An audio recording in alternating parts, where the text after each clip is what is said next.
So it is at this point we say, let's Yeah, roll some boy. dice in anger. Right. I'm Dave the Dungeon Master. The Flash Git that's found new technology. That's Josh, who's playing Micah. Lewis is in a tavern, who's playing Theron. Hello there. Hello there. Jake is bottom left playing Hal.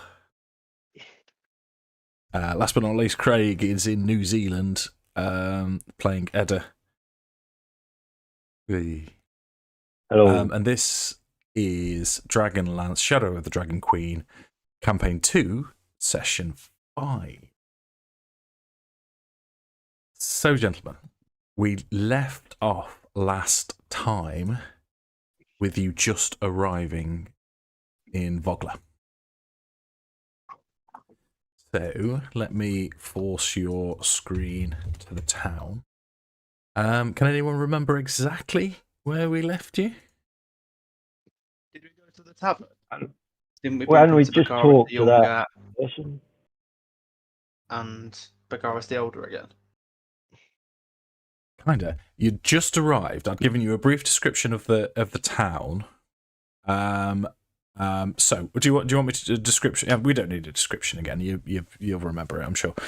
But you'd just gone through the Fisher Gate here. You'd gone past the keep. You'd walked down the main avenue and you'd seen this rather slightly larger, not much larger, but slightly larger, better appointed house. And you realised that there was a cart outside, similar to the cart that you saw on the road.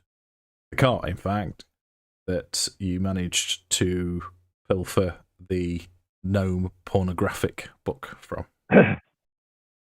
Yeah, it's coming back Oh now. yeah. It just needed the known pornography to be mentioned, Yeah. and everybody's like, ding! That checks out. So it's an old, sir. You'd camp just outside. If again, hopefully I'm remembering this correctly, because it's been over a month since we last had a game of this. You arrived early doors. You can see the fishermen have already cast off. They've already set sail to the south. They're plying their trade on the river. There are people around, and all of them, to a man, nod in your direction, say good morning. It's one of those sort of type of friendly type places where everyone automatically says good morning to you. Not like a big city where everyone walks around ignoring you. But there's only a few people around as you've just arrived. What do you want to do? I want to sabotage this cart.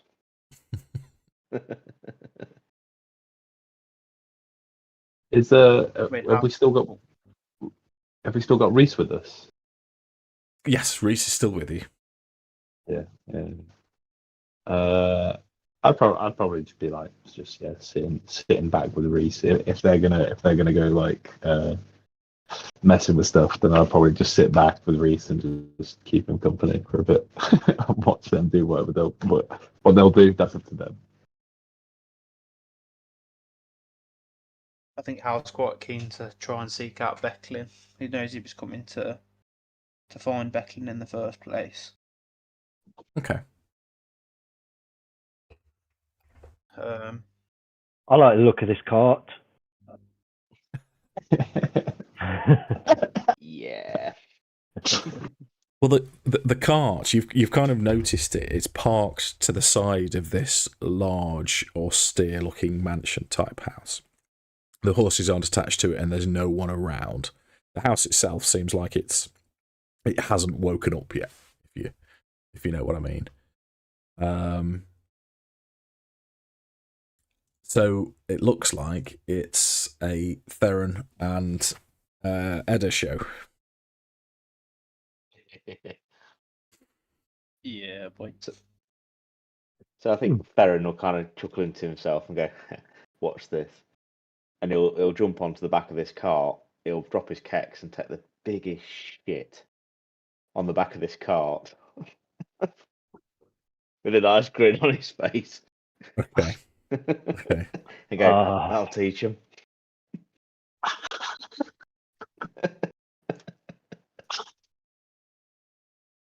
Yeah, I'm not so sure now that that's quite so interesting.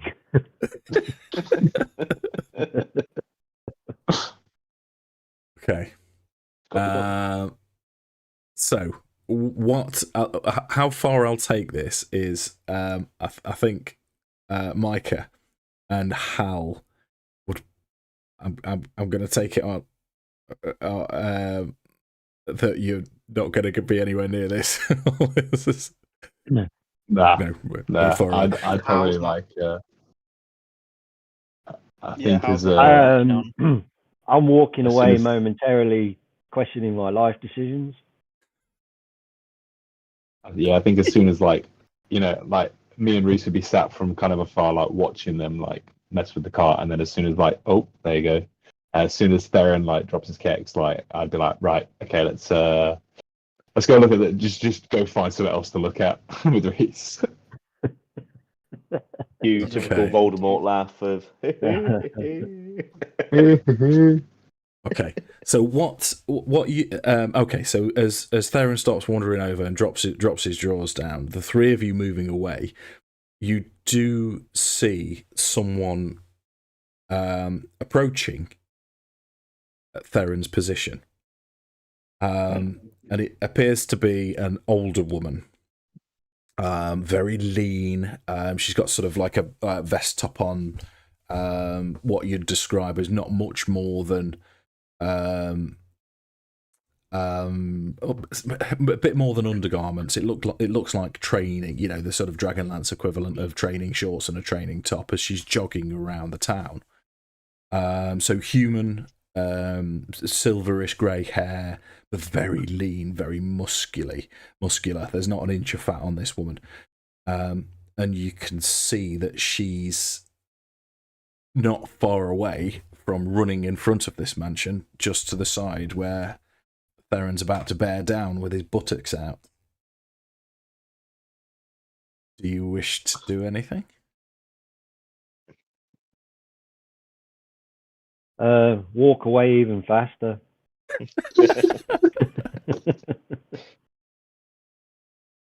Okay. We've been here all 5 minutes, and he's going to get us in trouble already. Yeah, and then get in a position to watch discreetly to see how this bears out. Bears out. Nice. Yeah. Let me just add this to the thingamajigger. So, right. What I'm going to do, I'm going to have a game of rollies here with you, depending on how you want to proceed. I'm going to have a perception check from this human woman running towards you, and it will be in direct conflict of your perception check to see who sees who first. Okay?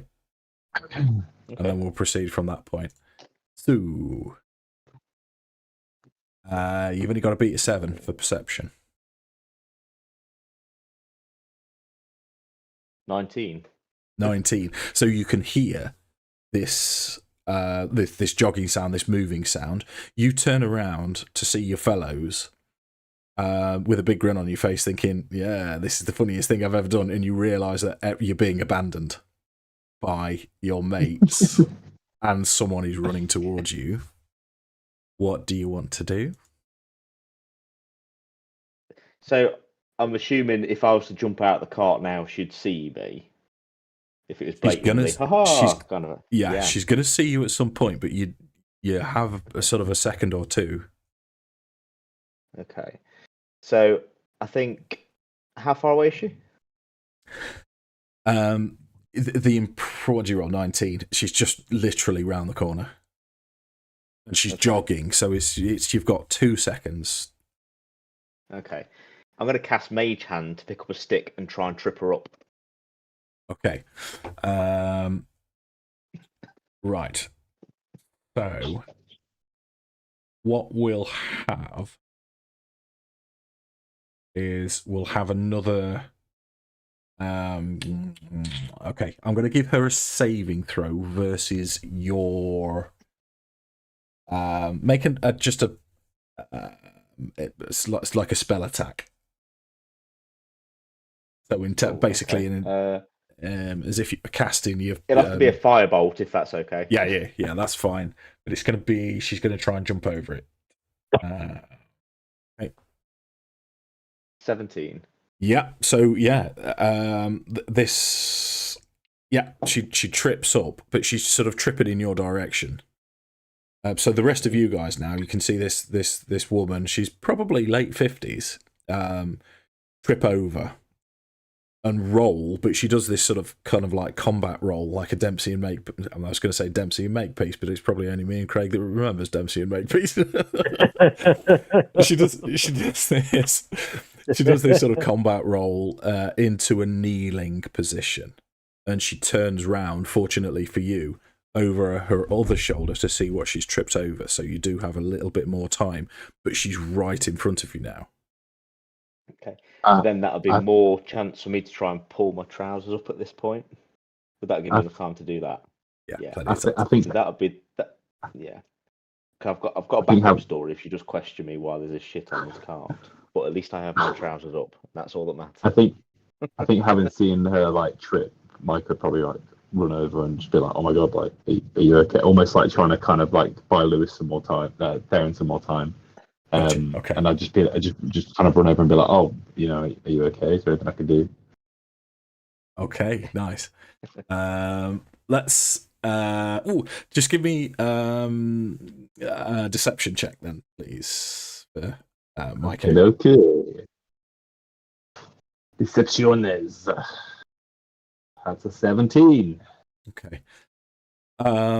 Right. So as Theron, you get your strides up and sorted, and Micah, as you're sorting yourself out, as you're approaching this woman, she'll look to you, and she'll say, "No, I'm fine. Thanks. Thanks for your assistance." And then she looks a little bit.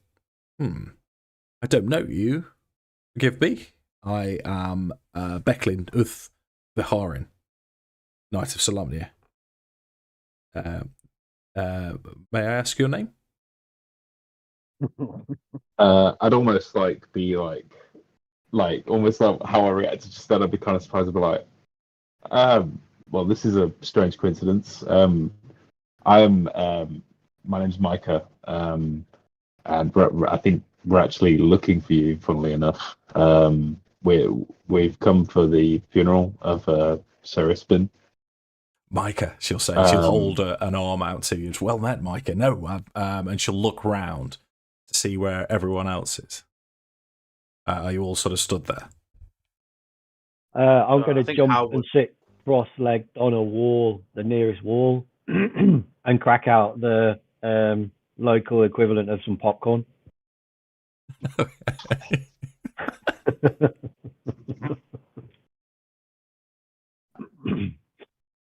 I'd kind of,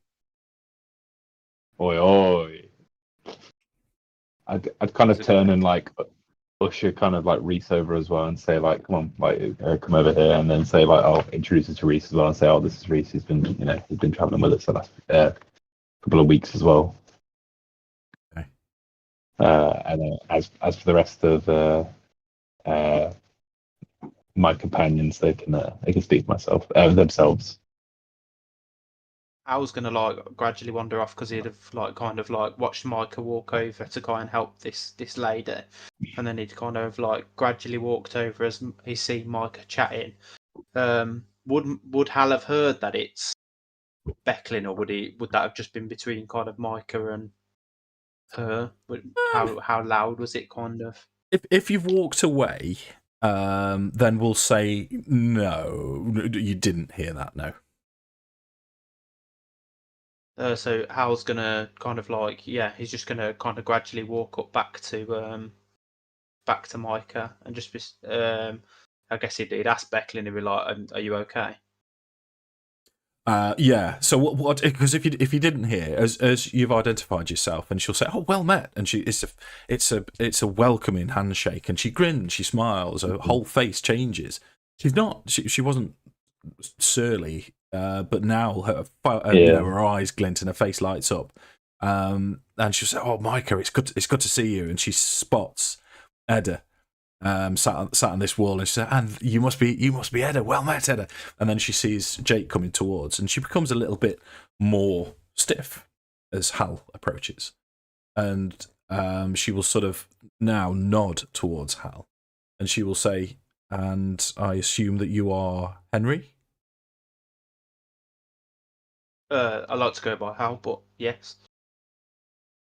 Well, in which case you will go by Squire. And Hal would drop to Hal would be like, and he probably would be like this. He'd almost like stumble over his words. He'd be like, "Forgive my my rudeness, but I did not hear you introduce yourself. Do you mind telling me who you are?" Of course. And she does soften a little bit. "I am Becklin. It is. I am pleased to see you." And she will give you. This is something that we went over before, but I'm not sure we finalised on it. She will give you the salute of the Knights of Solamnia, but I'm happy for you to style that however you wish. So I think it's almost like a firm hand over the chest with a hand raised up as well, kind of up in the air. And then Hal would kind of at that, Hal would drop to kind of one knee to kind of recognise her like seniority, and it'd be like, "Well met, Becklin, Sir Becklin. I've heard, amazing stories about you." Yeah. She'll say, "Right, Hal, it is good to see you. So there's just one missing," and she's looking around. I am at this point going to give her a perception check. Another perception check. I mean, she's rolled a 14. Shit smell wafts under her nose. She's rolled a 14. She's a breeze coming from from behind her, and she sort of say, "And the last one, oh, goodness me," and she turns around and sees Theron. So where are you stood now, Lewis? So he's on the cart still, but he's like kind of ducked down with his kecks up, and he'll think, "Oh shit!" He'll jump up and go, "Ah!" He'll just like jump up and go, "Nearly got you, but it seems that my colleague's got me before you. How you doing?" I was going to try and make you jump. Okay. She'll say, as she sees you, her demeanour changes again. She's gone from very stiff and formal with Hal, but as she sees Theron again, she'll say, "Oh no, it's good to see you. Yes, Ispin did tell me about you. Normally it's the Kender we have to watch out for." Sort of winks at Edda, but no, in your case, Ispin told me that it's what's that? And she points to the steaming pile of shit in the cart that you stood next to. Loki. Have you met Loki? He took a shit in this cart. I was trying to clean it up when I was hiding from you, but I don't know where he is now. Okay. Right. So I'm gonna chip in and be like, "Loki's shits aren't usually that big. It's very human-sized shit, wouldn't you say?" Very human, but he does like his cheese, and you know what they say: you are what you eat. Deception check with Speaking of disadvantage. food, everybody.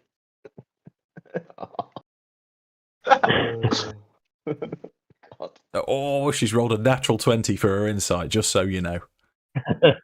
Oh, fuck. So everything about this woman now changes. She looked sort of stiff and official when she was talking to Hal. Now she looks angry, and she looks at Theron, and she has a moment, and you can see that the cogs are spinning, and she will say, "Clean it now." And almost like a little schoolboy. Okay.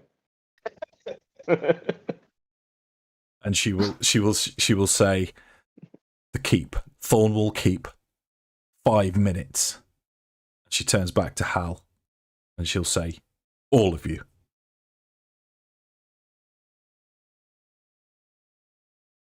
I would like, will nod and he'll be like, "Yes, sir."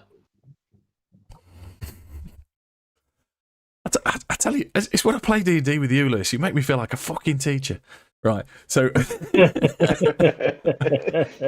so she doesn't salute, she doesn't say anything else. You would expect some kind of dismissal or something else from your training, Hal would, but she just turns around, or she just carries on as if she's going to continue round the rest of the village on a jog. So she's going to do a circuit and then come back. So. Are you cleaning it up? Is Theron cleaning it up? Yeah, of course, she told me to. Okay. Did you want to do anything else? I mean, she's run away, but she's running the opposite direction. Excuse me, running the opposite direction to Thornwall Keep. So what do you want to do? Hal would be very much like, we need to follow our orders. Like, we've been instructed to come and meet Becklin here. Hal's already under the instruction before kind of everything that's evolved with Ispin Green Shield to come and meet Becklin here. So he's very much like, we've got to do this. Like, she's asked us to meet there in 5 minutes. Like, orders are orders. So, and I think there's a whole town to explore. Granted, but if we get this business sorted with Becklin first, we can explore later. I think explore now. Go meet her later. It's easier to ask forgiveness than permission. I'm off. Well, you go on your exploration, Edda. But I'm going to the keep. And I'll take Reese with me. I get the feeling that there's a big steaming pile of poo that's going to stop me from being able to explore later. So I'm going to do it now. I'd turn to kind of Hal and Edda and say, like, no, like, she's given us orders. We need to go and meet her. All of us need to meet her in 5 minutes' time. I think we should explore later. We owe it to Ispin. Not the guilt card. Not the emotional blackmail. Not the emotional blackmail.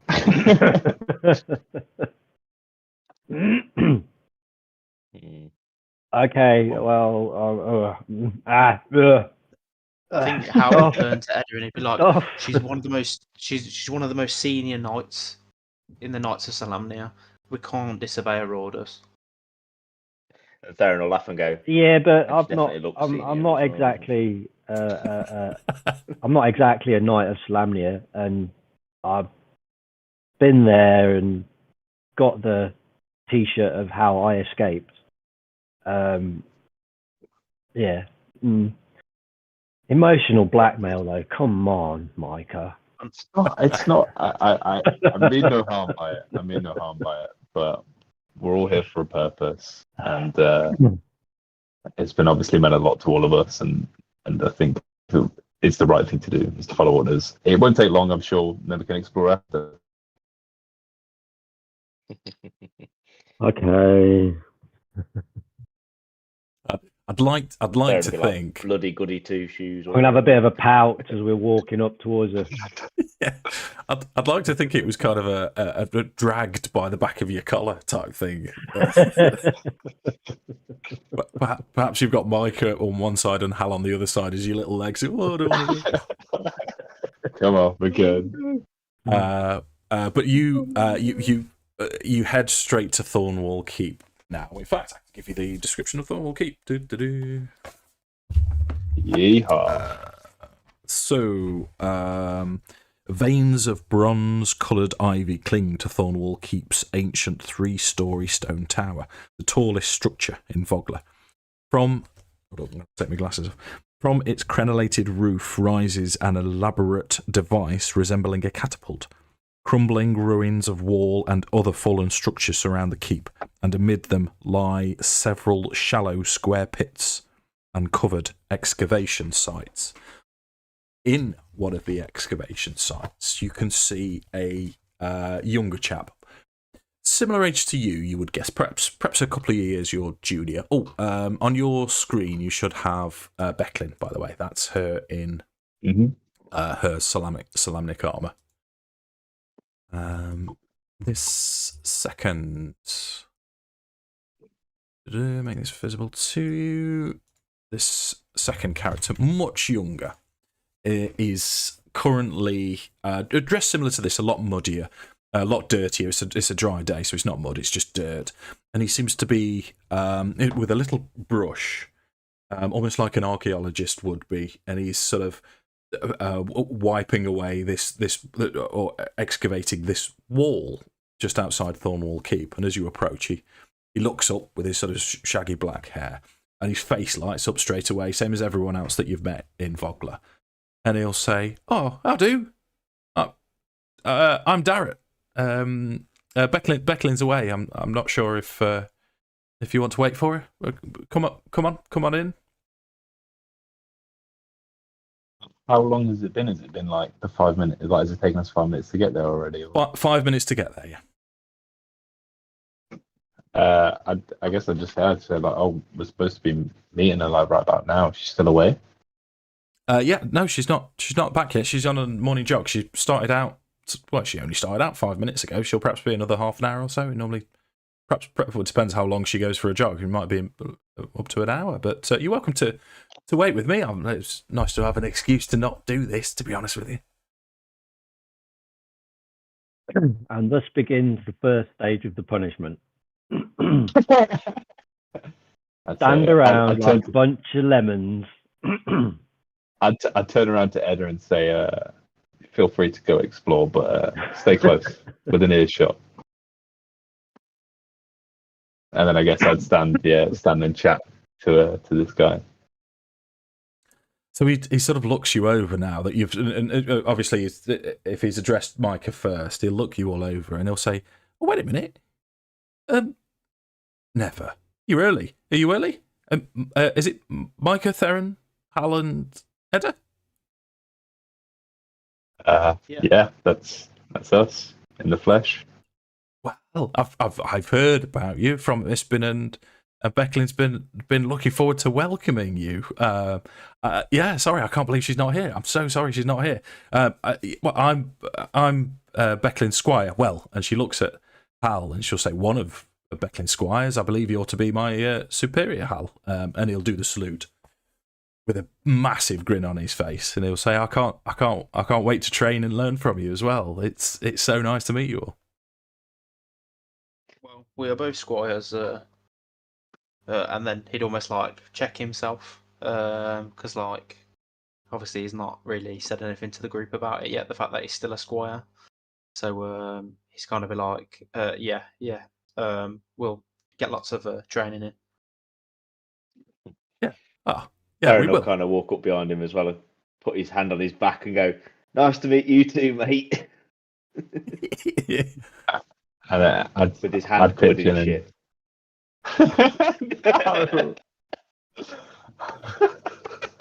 Right. Why? Play the character. Okay. He doesn't notice. He doesn't notice this at all. He thinks you're being sort of genuine and welcoming him. And he turns to say, "Oh, we've been waiting for you to come. We were expecting you just before Ispin's funeral. This is so good. We've got 5 days. We can get to know you, and we can exchange stories. I know." And then the day after that, we've got the Kingfisher Festival, and then it's going to be the recreation. Hopefully, you'll all get involved with that. It should be fun. It should be a lot of fun. It normally is. What is this recreation? It's the recreation of the battle at High Hill. If you've heard of it. Forgive me, I've not studied the Battle of High Hill. It's an ancient thing. It's all to do with the origins of the town. It's Istarian forces versus the Knights of Solamnia, and it was the Knight Vogler that defended the town, and just north on High Hill is where the battle took place.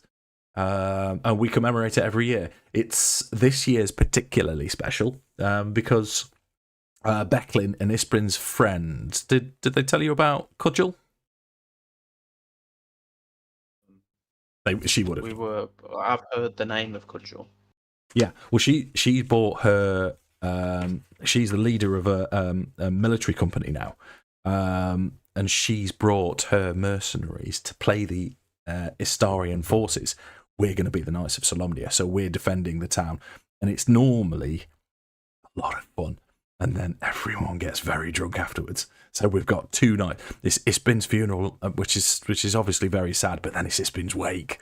And then the day after that, we get legless again after we've had this recreation. It's gonna be a fun festival.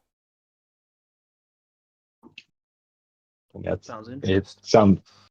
Sounds great. I think we've had a fairly long journey over here, so I think we could all do with some time off. Yeah. Well, because we've got half an hour, come inside. I'll find you something to eat and drink. And now he sort of sniffs, and he sort of seems to notice the smell of shite. I'd kind of try and distract him and be like, yeah, no, that sounds great. We're all really hungry. Like, please, yeah, lead the way. Yeah, so he'll show you inside. I mean, it's clean, it's tidy. Go on. As he like turns, I'd then be like, oh, I think you've got something on like the back of your and then like kind of like gesture to it and say like, yeah, you might want to clean that. But like just see Theron in the background going. Like I'm trying to bring his attention to it before he like puts his hand in it or anything like that. Like my intentions are good. I'm just saying like, oh yeah, by the way, there's like something there. Like, well, it's because it's in the center of his back. He's not going to put his hand in it. But as you point it out to him, he'll say, right, and he'll sort of settle you in to the sort of kitchen area. He'll sit you down. He'll get you something to eat, something to drink. He'll say, I'll be right back, and he'll go to change his tunic. But he's not gone. And then go on, mate. Go on. Yeah, and then I'll turn to Theron and kind of just like give him a nudge and be like, "Go wash your hands." Theron goes, "I don't need to. Prestidigitation. Hands are all clean." And you could have done that before you wiped your hands on that poor guy's back. Yes, I could have.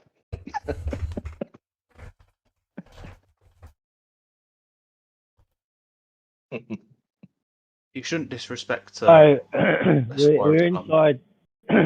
We're inside this building, and the Squire's nicked off. Let's have a look around. Anything interesting? So, where you are in this kitchen, it's well maintained, very clean, but it's very minimalistic. But there are doors adjacent to it. I mean, Ispin. Darrett went away and went sort of upstairs. But the room he went through is a corridor with stairs leading up, but there's other doors off it. If you wish to have a sneak around, I'm not going to sneak. just wonder. So most of the ground floor, there's the kitchen, there's the privy out the back. There's a larder, a storage room.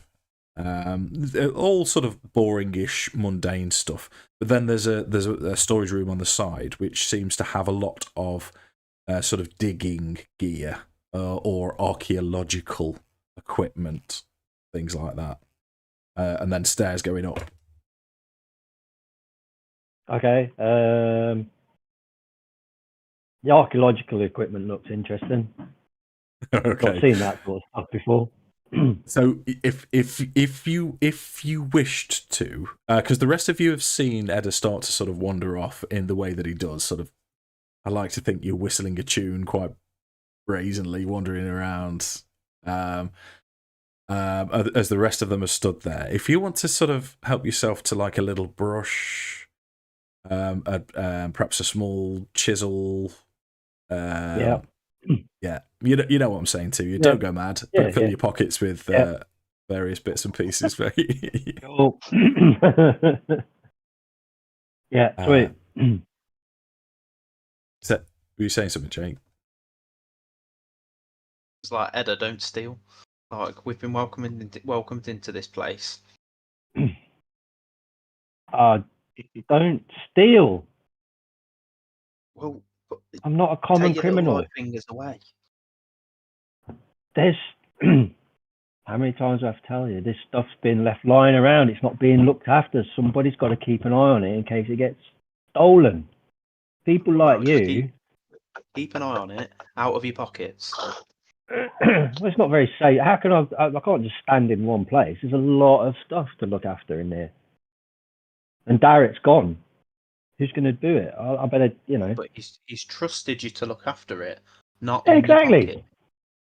What about when he comes looking for it later? What about when he needs it? Well, I can give it back to him then, because it's, Yeah, but what about if we've gone somewhere else? Well, I'll have to put it on you guys to remind me. Edda, we can't spend our whole lives reminding you of things that you've put in your pockets. Well, I'll do my best to remember, but it would be. Put it back down. Okay. Nice. Of course, as soon as he turns his back, I'm putting it in my pocket. Well, let's have perception versus sleight of hand to see if you manage to get anything, and then you can add it to your character sheet. Rollies. Oh, no. 11. Yeah, unlucky. Hal got 15. Oh. Yeah, so he spots you. I mean, you are a Kender, and you will be persistent. So you can pick one item, a smallish item that an archaeologist would possibly have. Okay. It doesn't take. And of course, long. you know that I let Hal see me do that. Of course. So it doesn't take Darrett long to return, and he's full of questions, and he's firing questions left, right, and centre to all of you, but mostly towards Hal. He will give you a brief of his history. Darrett was an orphan that Becklin took in. She's basically raised him. Kind of, he was sort of say, sort of like a son. She's a good, she is a good type. She has looked after me, and I'm hoping one day to be a Knight of Solamnia, and she's gonna sponsor me to go to San Christian and follow in your footsteps, Hal. And but obviously she's the only knight here, and she's the protector, and she's quite protective of me. But she does the best that she can. And he'll go on to tell you a little bit more about the archaeological bits as well. He'll tell you that it's Becklin's interest. She's very interested in the history of the area, knowing that well before the Cataclysm, this battle took place at High Hill, and the original fortifications were on the grounds of Thornwall Keep. So Thornwall Keep is built sort of on the secondary ground of where the actual original keep was. So there's lots to excavate and look through, and Becklin's quite passionate about that. Would you have? It's giving me a thumbs up from you, Josh. I think it's just picking up on you. It's just my arm, yeah. I want one. I so want one of those things.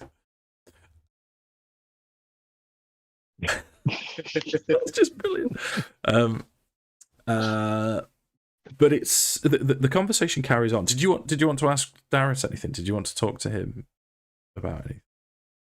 Not kind of so much, but when he's kind of going on about San Cristales, I'd say like, Hal would probably be like, maybe you're better here training with Becklin.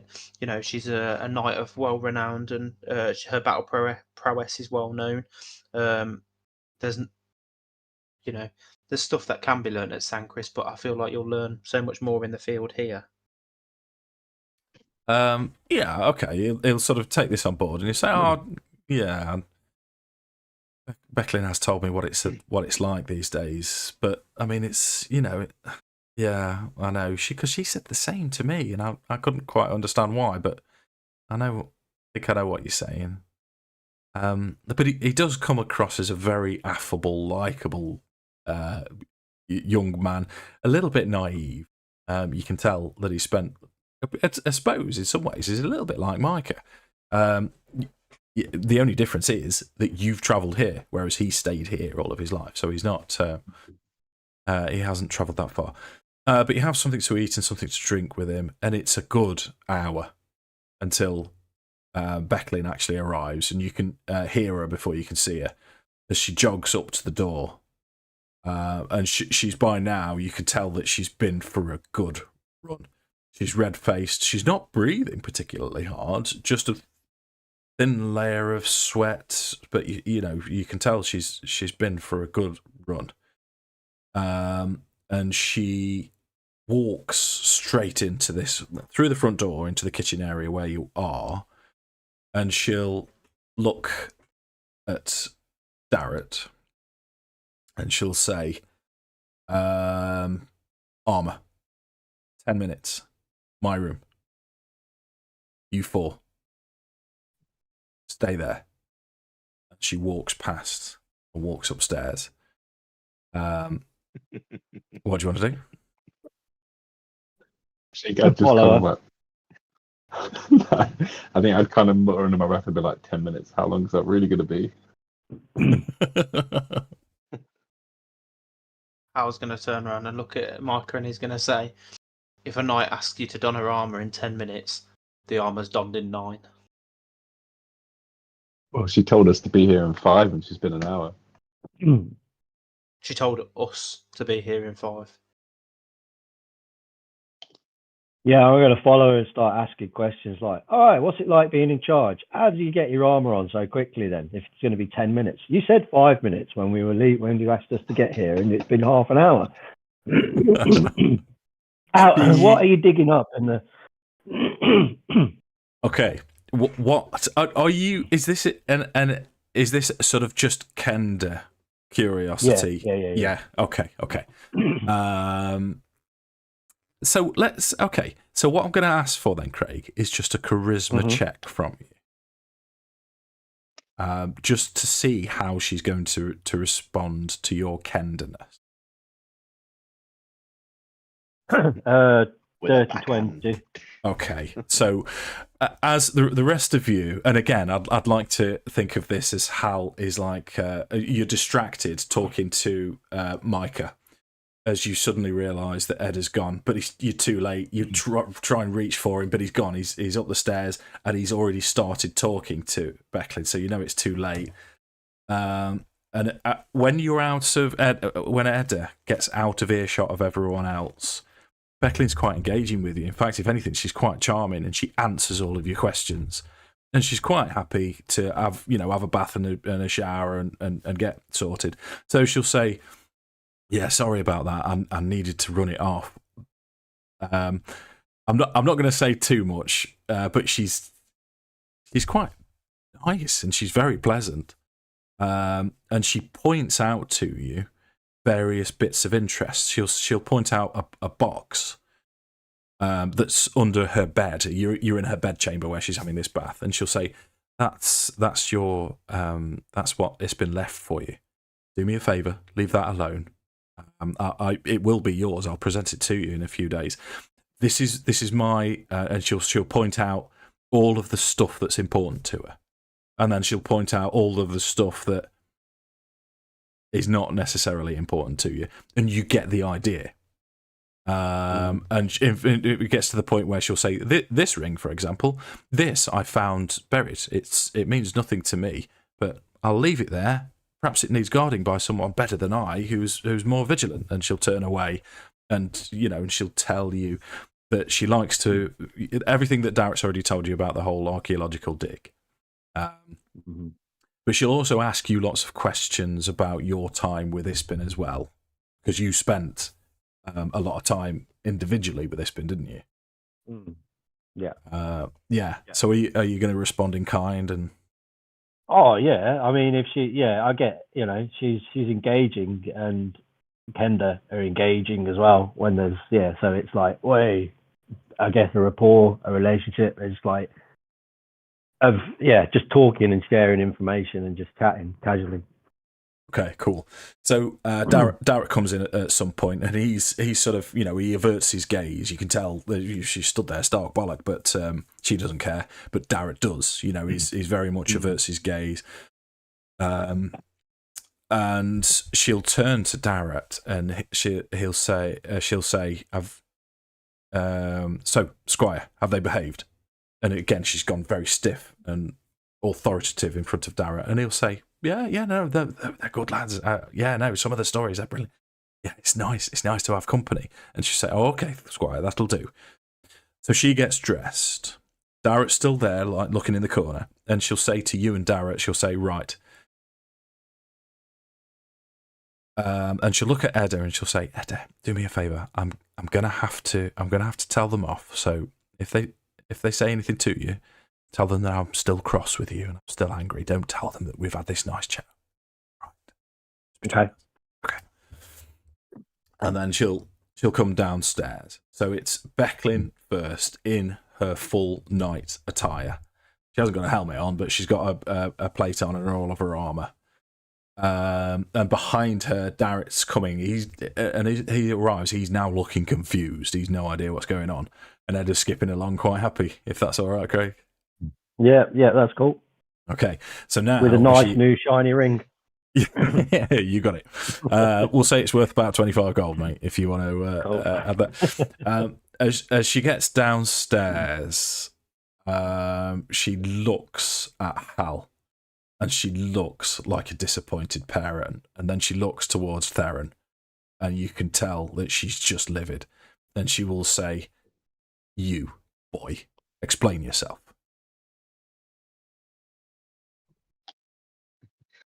So Theron's probably rocking on a chair at that point, and as she comes down, so that sternly, it almost kind of goes into schoolboy mode, falls back, stumbles. I don't know. Neil just look at the floor, kind of like disappointed, and like a little 3-year-old whose shoulders shook down like that. She'll say, "What on earth did they do to deserve that?"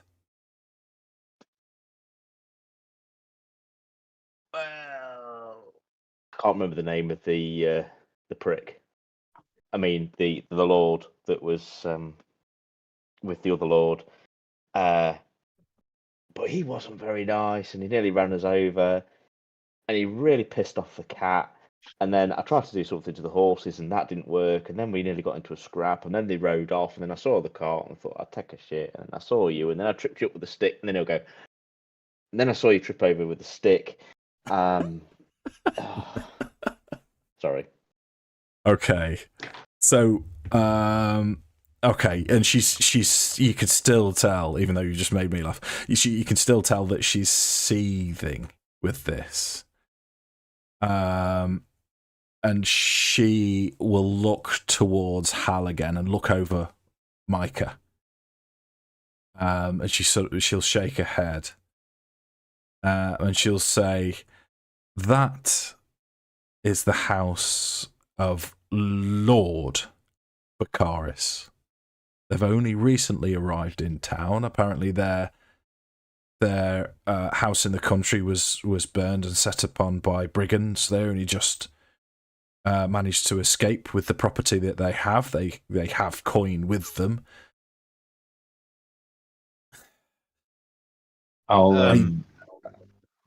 Did you know they were into gnome porn?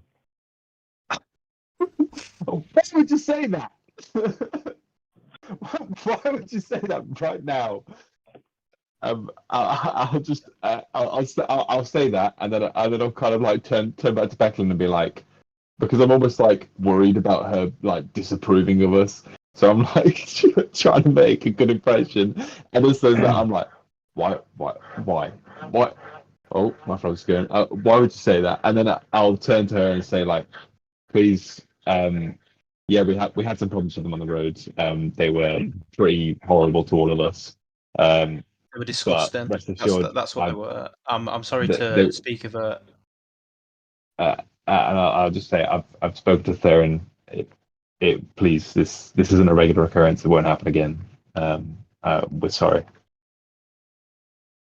Okay.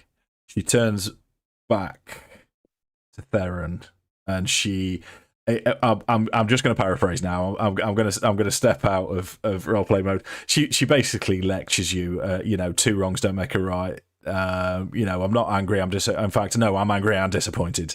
Is the moral of the story? And there's lots of expect better from Becklin, but she she doesn't mellow through all of this, but she kind of goes from angry to very businesslike, but still authoritative. And it gets to the point where she has a pause and she says, "This, I don't know, genuinely don't know how to respond to this. I'm going to have to give it some thought. It's an affront to do what you did. And you must make some kind of recompense. But also, Lord Baccharis is new in town, and his son, Baccharis the Younger. I would rather them not know this unfortunate event happened at all. So for now, we will keep it to ourselves." She looks over at all of you. Wink. As she turns around, you can see, because Edda, you're still behind her, and she winks at you.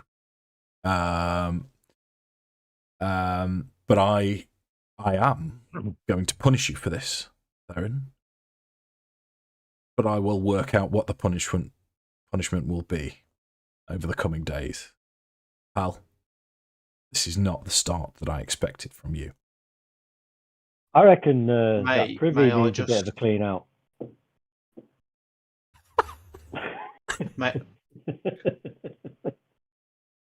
May I speak, Sir Becklin?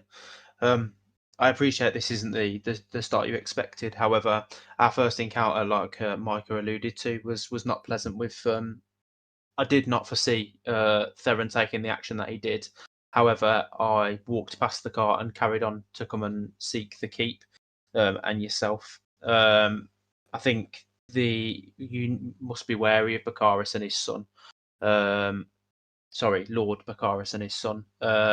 They treat the small folk with disregard and ill will, and that was the experience we had with them on the road. And unfortunately, it did result in some conflict. But we only defended ourselves as just and as honourably as we could. Nice. Let's have a persuasion roll on that.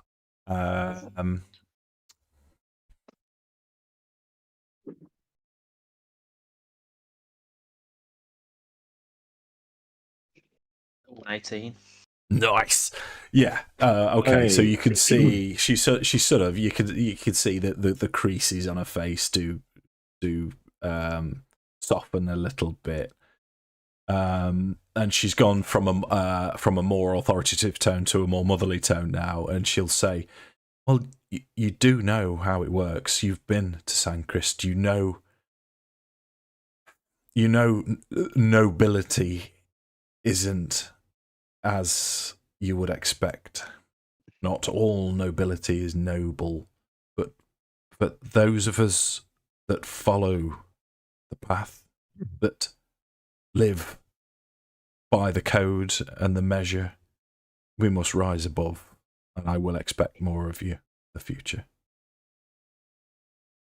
But I think we should all put this behind us now, except for this punishment." Does Theron kind of pull the gnome porn out then and go, "Do you think he'll want this back?" Brilliant. See, okay, I tell you what then. Roll, you can have a charisma check for me as well, then, dude. What? Because so if please yourself, persuasion. Yeah. Yeah. Okay. If you get 10 or more, she'll find the funny. No. Okay. Dude, yeah, no, she doesn't find it funny, I'm afraid, because that would have been ace, mate. But no, she all she'll say is the less said about that, the better. I'm demoed. But what you can see is behind her, Darrett is trying to stop himself. He does that sort of snort where he's trying to stop himself from laughing. Becklin clearly hears, but it looks as if she's choosing to ignore the fact that Darrett's about to wet himself laughing. And she will say, so I know the road is long and you've travelled far. I suggest you acclimatise yourself to the rest of the village. If I do hear or see anything like this, there will be punishment. And I have the rule of law from the mayor. It will be corporal punishment. There shall be no further instance of such, Becklin, I assure you. Okay, so she'll say, so you have accommodation ready for you at the Brass Crab. Yalmi there, the lady that owns it, will be more than happy to feed you and make sure that you're rested. The village itself is a lovely place. Where everyone's setting up for the Kingfisher Festival, which is in 6 days' time. You know, Ispin's funeral is still 5 days away. Hal, I shall expect you sunrise every morning for some PT. Any of you that wish to join us, please feel free to do so. And later in the afternoon, she would basically set a schedule for you to fence off with Darrett. You'll have drills, but anyone who wants to join in with the physical nature of what Hal's intended to do. But she will say, in terms of your other duties, I think it's probably best to wait until after Ispin's funeral before we finalise what is expected of you, Hal. But for the now, enjoy the village. The rest of the day is yours, Hal. I shall see you bright and early tomorrow morning. Darrett, do you want to go with them, show them around? And Darrett's like really keen. He's like,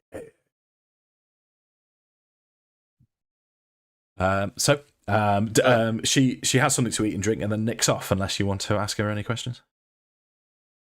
I think Hal would just say, whilst we've been on our journey here, we've come across a young man by the name of Reese. Is there any way that we can look at getting?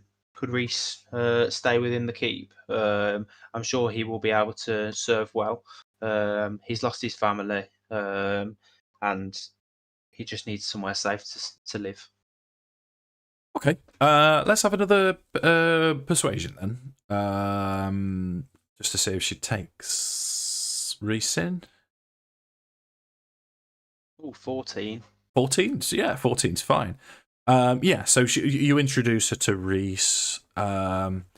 Reese does the whole thing. Initially, he sort of, because he's attached himself to Micah a fair amount, and he'll sort of say, "Oh no, can I stay with you?" But then Becklin steps in, and she'll say, "No, I understand these times are hard, and no, there will be place for you here." And genuinely, you feel as if he's going to be looked after and cared for. But he will say to... Oh, sorry, go on, Jake. Howard, whilst he's kind of pleading with Becklin, he say, if I'm not over speaking, maybe he could come to the yard tomorrow, and maybe we could do some sparring with him as well as Darrett. We could maybe put a sword in his hand. I'd probably jump in and say I was going to suggest the same thing. I'll come along too if you'd like that, Reese. He sort of looks at you for confirmation or affirmation, I suppose.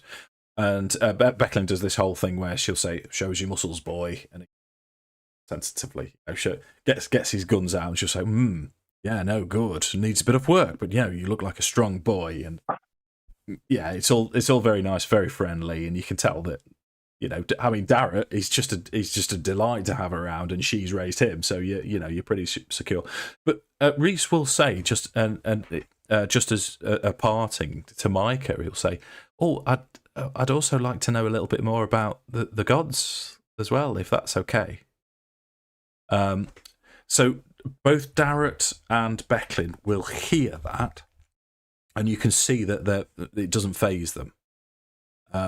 You've had in the village that you've grown up in, or the wider world that the other three have been in.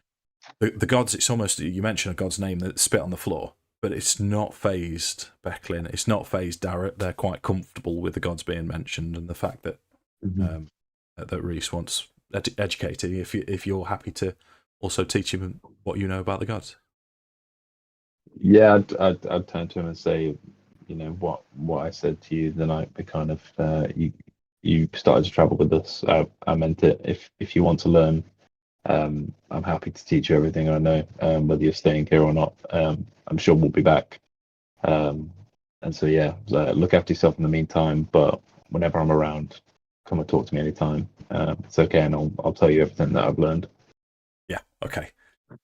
So he's gonna have one of those sort of film time moments where he wells up a little bit and sort of rushes around and sort of hugs you around the middle, and then he has a big boy breath, and then he walks off with Becklin, and she's got a hand on his shoulder, and she goes to settle him in somewhere. So I'll kind of just say to him, like, I'll hug him back and just say, like, I'll see you in the morning. It's okay, don't worry. Nice. So you've got the rest of the town to explore. You've got 5 days to do it. You've got to settle into the Brass Crab. We can go at whatever pace you want here, then, chaps. We can go through the whole village, or we can just fast forward to Ispin's funeral. What do you want to do? Are there any, like, I don't know, highlights of the village? Edda wants to do some exploring. Oh yeah, I don't need to explore explore every nook and cranny, but for gaming purposes, what are the highlights? There's plenty of highlights, really. So this is mostly a fishing. I mean, large village, small town. So we'll say, I'll probably refer to it as both, because what I'm like. Yeah. But there is enough in here to do. So there's the Brass Crab, which is where you're going to have rooms. Yalmi, we'll take you there next. Yalmi is she's a human female, advanced age again. She's sort of similar age to Becklin, but she's very portly. I like to, again, it's probably only me and you that gets this reference, Craig, but you remember Bernard Matthews when he used to do the dressed up as a woman? Yeah. And it was adjusting his, so that's her. But she's a, oh, my ducky, oh, it's good to meet you type. But she shows you to the rooms. There's not a great deal there, but it's nice, it's warm. There's the fish bowl, which is more of, it's like the pub, but it's more, it's sort of a bakery / pub. So they do these fish pie or fish pasties, which are particularly good, with watered down ale, watered down beer. There's not a lot of sort of binge drinking happens in in this quiet little town. High Hill is to the north. That's where the recreation is. There is a market. So the notable stall in the market, there's it's mostly fishing supplies, a few crafts, things for hunting, things for farming, mundane equipment. The notable shop, there is a Kender by the name of Frostwin, who sells fish bone puppets. But I'll tell you what. The other person that we will introduce you to is the mayor. So the mayor's home is just off the village circle. Let me give you the map again. Are give they you the overview? Are the fishbone puppets? Are they like fish, or are they like formed into other figures? Micah, I'll get you one later.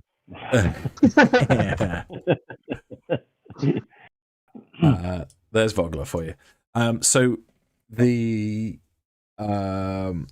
fishbone puppets, they're in the shape of animals and sea serpents and things like that.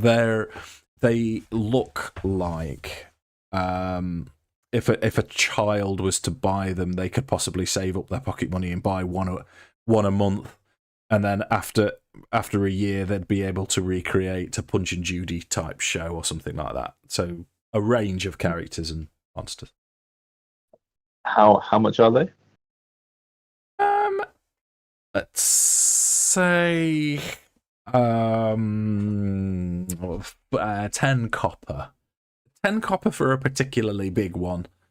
5 copper for sort of like a standard person. Is there one of like a dragon? Let's find out with a dice roll. If you roll a d20, 10 or more, yes. Mm-hmm. Okay, sweet. Let's go. 18. 18, yes, there is. Yeah, and it's one of the bigger pieces, so it would be 10 copper. Yeah. I would like to purchase that one. Okay, sure. If that's okay. Yeah. I'll buy that one if that's okay. Yeah, okay. She will say she can do work to order as well if you so if you want anything particularly make she'll. I'll just say for now, this one's perfect. Thank you. And give it the 10 copper. So the other thing I'd everyone that you meet. So there's this the Kender on the stall. I tell you what, just roll a perception for me then, Jake. For me. Sorry, for Josh. It's the first time I've done that. I'm gonna keep doing that now. It's a Tom and Sam situation all over again. But you're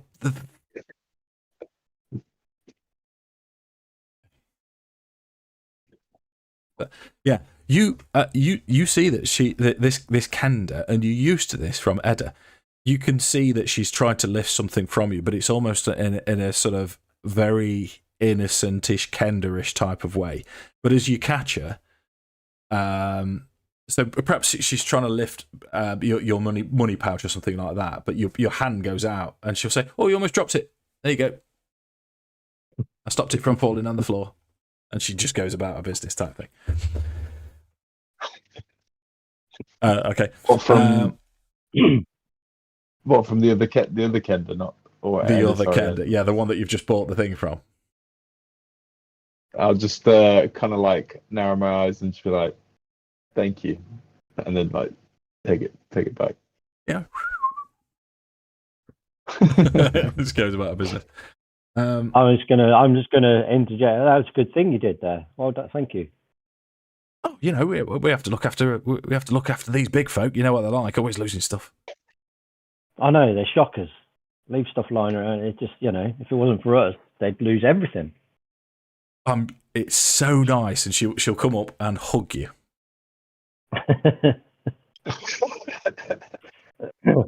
Meanwhile, we're both trying to lift something from each other. Let's go at it. So, so it's going to be you roll perception first. I'll roll sleight of hand. Sorry, perception. Yeah. Oh dear me! I think she's got me. Beats it. No, because actually no, because I didn't roll add a modifier. Yeah. So okay. Now, if you want to roll sleight of hand, and I'll roll her perception.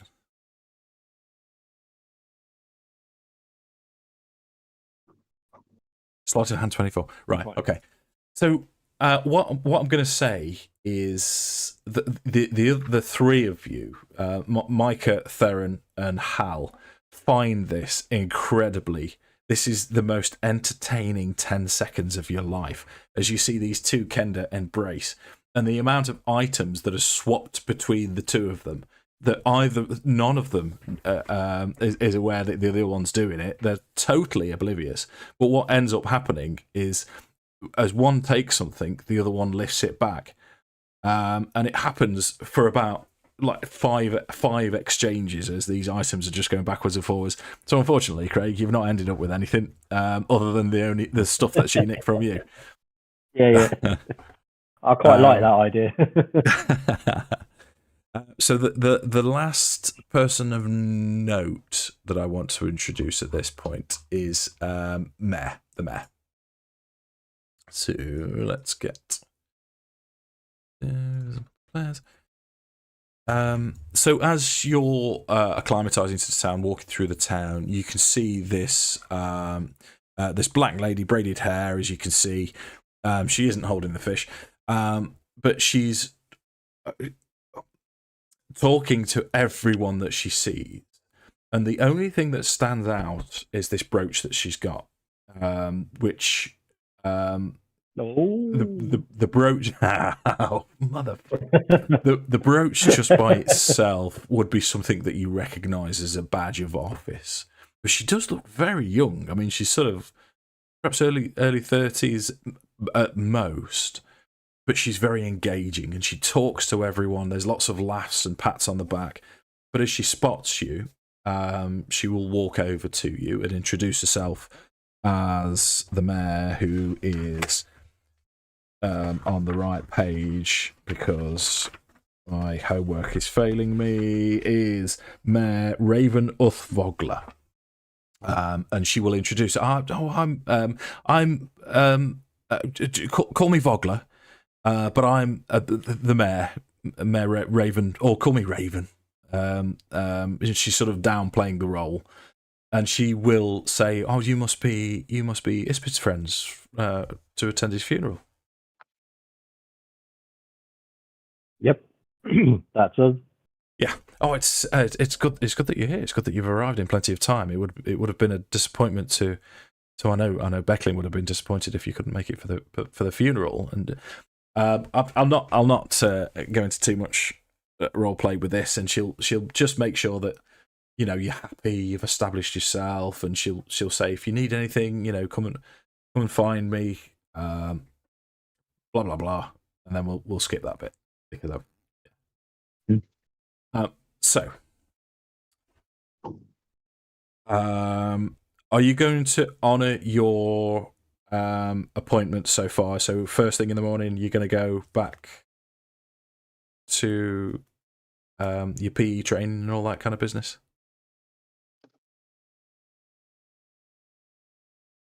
Oh, I think you might be muted, Jake. I think it was. Sorry, I thought I'd clicked it back up. Hal would be like. Hal would definitely do it. Okay. Yeah, I'd go as well. Okay. Anyone else? Run along, Hal. Be a good boy. It's not about being a good boy. Oh, sorry. Go on. It's about answering to my superiors and doing appropriately. Yeah, being a good boy. I was just going to shake his head and wander off from Edda. Oh, you drop this, and I'll give him one of his coins. You can keep it. It might keep you out of trouble. I don't get into trouble. You dropped it. You weren't saying that when you were in the jails at Sandcrest. I wasn't in there for long. No, you weren't, but you ended up in there in the first place. For goodness sake. But I needed to see what they looked like. Yeah. Well, I'm glad you got a lay of the land, but stay out of trouble while you're here. So, is it the morning now, or are we still kind of like? We'll say we'll move on to the next morning, shall we? If that's all right. Well, if as long as you want, if that's all right. Mm-hmm. Yeah, because I think we'd go back to the brass crab, probably have some dinner, maybe stay up, have a couple of drinks, but nothing like too leery. Yeah. So Becklin's you've got still to be a with good you. boy in the morning. Yeah, sorry, Darrett's still with you all day, and he'll show you around, and Raven will make another appearance and make sure everything's all right. But everyone is so nice, so pleasant, so welcoming to all of you. Okay, Yeah. so does it seem? Sorry, go on. Sorry, does it seem like it's just is it because we're us that they're being so welcoming, or just generally they're being welcoming? Would they be like that with everybody, every new visitor, or does it feel like it's kind of because they know who we are?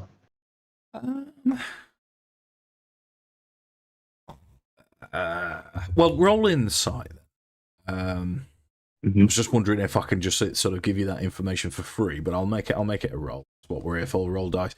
No, this is Vogler. This is what this place is. Mm-hmm. It's and also not only that, Ispin's told you about this place. It's it's that speck of gold in the pile of shite that is the world post cataclysm. Yeah. It's the only place he's ever found that's like this in the whole world. And as far as you're aware, he's travelled the whole continent of Ansalon. And sort of Edda's been most places with him. And, Edda, yourself, as naive as you may be, you've never been anywhere like this where people are quite, you've been caught lifting stuff, but people just laugh it off. And if they want it back, they're sort of quite apologetic, and they're sort of saying, yeah, I know you're looking after it, but I really need that back. But other stuff, you're lifting it, and they don't care. They're just nice people. Okay, sweet. Yeah. So, happy for the next day? Mm-hmm. Yeah. Okay. Which is a shame because I really haven't had a chance to think of what Theron's punishment's going to be. So here's a question for you then, Lewis, because it's your narrative, so I'm quite happy for you to think of something that, as you present yourself first thing in the morning, you can see Darrett's bleary-eyed. Becklin looks as if she's as fresh as a daisy, ready to put herself through the paces. Mm-hmm.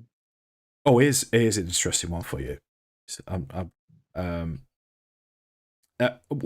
Is Theron a physical being, or is he more book learning and book? Oh no, actually, you're a blade dancer, aren't you?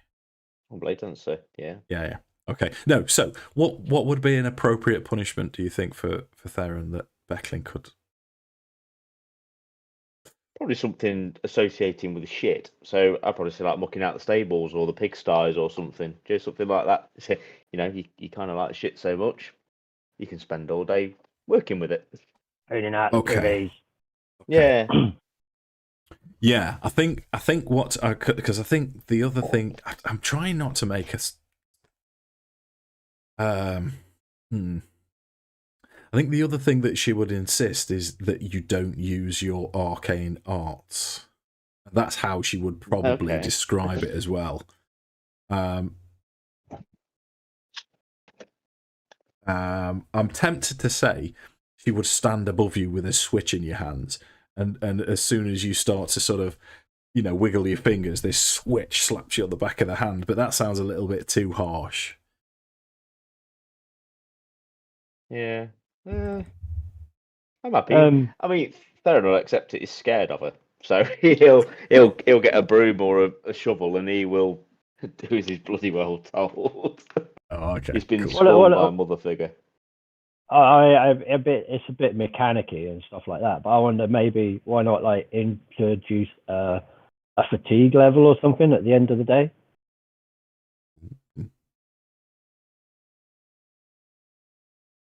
A level of exhaustion. Yeah, just she's worked him hard. Okay. Well, because I'd like to think that she insists that you go for the physical training as well. So for those of you, and it's a rigorous physical training. So for those of you competing, let's have a Constitution saving throw. And because she's putting you through your paces on day one, I'm going to say your DC is 15. Otherwise, you finish the day on exhaustion at level 1. Okay. No, you've overcommitted. I suppose you're trying to show that you can do it, but at one point you do vomit. Is it a con save? Sorry. Yes, please. Yeah. She's making me do it as well. I suppose Theron will be doing it anyway. Okay. Yeah, it makes sense for you to do it, mate. So Micah, you manage it. Oh, there's punishment, isn't it? I mean, Theron now. I mean, it's punishment itself. You're absolutely exhausted, and all of you see now that Theron's looking really pale. He's looking properly ropey after this run. I mean, if Hal's had a cheeky vom into a bush, Theron's just breathing through his ring piece. It's rusty ring piece. Yeah, and not only that, you've still been made to muck out the pigs and and all the rest of it. It's a really bad day. The end of this first day. In fact, you're working all day. Yeah. So, go on, Josh. You look like you want to say something. I think I'd almost be quite surprised that I've because I'm not a particularly active person. I don't come from a particularly active background. So I think I'd almost be more of a bookworm than anything else. So I think I'd almost be quite surprised that I've made it through, relatively okay, tired still, but not managed it, Okay. Okay. So where do we want to take it now then? Did you want to do much else in Vogler? Go on, Jake. Is this is this the full day, or is this just the morning session? Because you said, we were coming to meet up for the training session in the morning, and then we were going to meet back in the afternoon to do sparring and stuff. Yeah, well, this is, I was sort of taking the role for the whole day for all of the physical activities. But your sparring session with Darrett is, Darrett knows what he's about. He can handle his narratively, you are his superior. You're bigger, stronger, slightly older, and you do get the advantage over him during your sparring session, but it's only just, and you sort of have to do the sort of the sort of fake to make it look like it was easier than it was. But he came close to taking you down just before you finally got the last thrust in, or the whatever happened. But yeah, he knows his business. And then you have a fence against Becklin, and she just puts you to the ground. Severely. I'm not even going to go through the process of rolling dice for it. You're downed. And she's quite happy to do that with Theron as well, because obviously you're martial class really on. But yeah, like I say, I keep opening it up to you. Is there anything else you wanted to do with the village? I don't want to rush you, because you guys I know you like a little bit of a role play. But the next thing we really need to do is Ispin's funeral. Other than that, it's up to you. Yeah. No, I guess the only thing I would add in is just from every time that she's knocked him down during sparring, Hal's quick to get back up again. He's taking it he's taking it almost like a champ. He'll get back up straight away. He's I'm gonna carry on with this. Not getting frustrated by it, but it's I'm gonna get back up again. I think at the end of the day as well, I'd go go to Reese and I'd give him the fisherman puppet that I bought at the market the day before, and just say, I guess I don't know. I don't know what I'd say. I'd kind of just say, here, like, I want you to have this. Just say, here, I want you to have this, and know that, wherever we are, however far away we are, like, we're still, you can still think of me as a friend. Nice. Yeah, he's very appreciative. He does sort of, he gives you this sort of hug around the middle again, and he'll sort of say, "Oh, wouldn't it be great if these things were real? Can you imagine?" Well, that'd be pretty weird, But I don't know. I guess I'd try and because would Micah be familiar? Like, in terms of the constellation, is Paladine's constellation a dragon, or is it something else? The two constellations are the Platinum Dragon and the 5-headed dragon. Yeah. Because I think that would be my reasoning for having bought the dragon was almost that little nod to Paladine, and so I'd kind of maybe use that as a chance to kind of like teach him about it and say, Paladine is known as the Platinum Dragon, which is why I've kind of decided to buy you the dragon figure. So, that's the first thing. Like, you can keep it in your room and think of Paladine whenever you kind of look upon it. He's very thankful for that. He will make a religion check. Are you proficient in? I am. Yeah. I've always see. This is where I struggle with 5e. I hope they change this when they do the 2024, because religion is intellect ability, whereas you as a cleric have devoted a lot of your abilities to wisdom. Wisdom, yeah. I mean, it kind of doesn't follow that for me. That's just bugbear. If anyone from Wizards of the Coast, let's face it, they're not. Bugbear. roll religion then. Well, it's nat 20. Natural 23. So he will ask you more questions because he's seen you heal, and he asks you more questions about how do you heal? What's what's it all about? And you mention Mishakal to him, the goddess of healing. And he seems, you can tell, he seems more drawn to the healing arts than Paladine. But he's certainly, it's not to say he's ungrateful for the gift that you've given him, and and relating it to the. But that's the sort of direction that he's heading towards. Is more to do with the healing than, the holy warrior type thing. Yeah, I think Micah would be pretty receptive to that too. Kind of coming from his background, where even though like you kind of say, like it's the power I've got from Paladine is more kind of almost like to defend like the world, I guess. But obviously he's come from a background where he was working as like with physicians and nurses, more of like a kind of scientific medical approach rather than like a magical one. So I think, so I'd be open to that, and I'd kind of, also tell him about that and the medical practices in general. Cool. I've just realised I did a thumbs up and then didn't get the flashy thing, so I'm so jealous. What the fuck? Okay. And anything else? No. I think I'm happy to leave it there. Okay.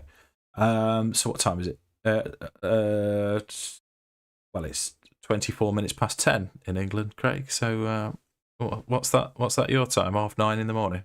9:30 in the morning. Nice. All right, to carry on for the next bit. Yeah. Keep going. So it's just so jealous. So again, I'm not trying to force you into it, but you've got a few days. It's pretty much the same. There's physical exertion. I'm not going to ask you for any more rolls because you get fitter. she's putting you through your paces, and you can tell that she does this without breaking into too much of a sweat, but you can feel the aches start to recede by the last day of physical training. And then the other thing, the little changes around the village, you can see that there's garlands being put up and stalls are being put up ready for the Kingfisher Festival. It's just a delight to be in this environment. It's something that none of you have ever experienced before, and especially for this extended period. Perhaps you've been in with charlatans where they've tried to hoodwink you and believe that you're warm and safe, but this is genuine. This is the real deal. So should we fast forward to Ispin's funeral if you're happy? Yeah. So it's going to be mostly a nighttime event. It's going to be at the Brass Crab. Your image of, let me take you back to Vogler itself. So this is I've got my pointy thing. Where's my pointy thing? There it is. That's the Brass Crab there, and just on the wharf. So the funeral itself is going to take place outside. It is nighttime, and there's torches around. There's sort of flowers, and the water itself has got these petals and flowers floating on it. For saying it's it's autumn, they've done well to make it look as sort of spring-like as they have. It's very pleasant environment.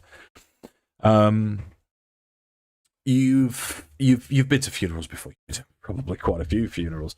And they all follow a particular pattern. It's very, very somber to start off with, and then there's a wake, and that's Becklin's already told you that's what to expect from Ispin's funeral. So let me give you this picture. This is from the campaign.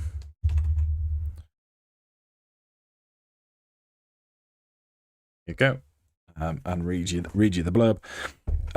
So you're those who were closest to Ispin Greenshield gather on the docks overlooking the Vingard River.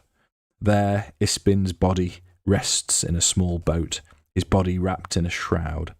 A musician plays a soft song as the knight Becklin Uthverhorin steps forward in her ornate Solamic armour. She smiles gently at those assembled, and her voice carries clearly across the water. You all knew Ispin as a friend, and there were none like him. Before he died, he told me this: there should be tales, not tears, for an old scoundrel like me. Make sure everyone knows my stories when I head off for the greatest adventure of them all. Becklin nods, and the villagers carry the boat containing Ispin's body to the dock's edge, where she and Cudgel lower it into the water. So let us do just that, Becklin continues as the tiny vessel drifts out into the Vingard River. On the eve of the Kingfisher Festival, we celebrate you, Ispin. Good travels, friend, until we meet again. And she'll do the Solamic salute as he drifts away. And then everyone sort of congregates inside the Brass Crab as the somber mood is replaced by chatting, and then almost, and it's a bizarre situation. There's and so everyone that you've met in the village is there. Cudgel is the dwarf woman who was Ispin's longtime friend with Becklin. Darrett's there. Mayor Raven's there. Everyone that you've met. Bakaris, Lord Bakaris, is not there. He's the only person that's not there, but Bakaris the Younger is there. And he's in the corner with his little group of lickspittles. And you can see that they seem to be ordering far more alcohol than anyone else in the rest of the village.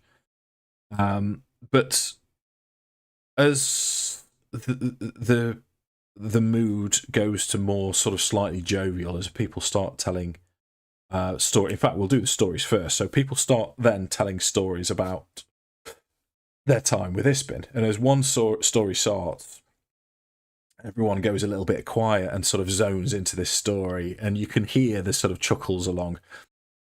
A lot of the stories have clearly been told several times, but people are still chuckling along. You know, Ispin did this, Ispin did this.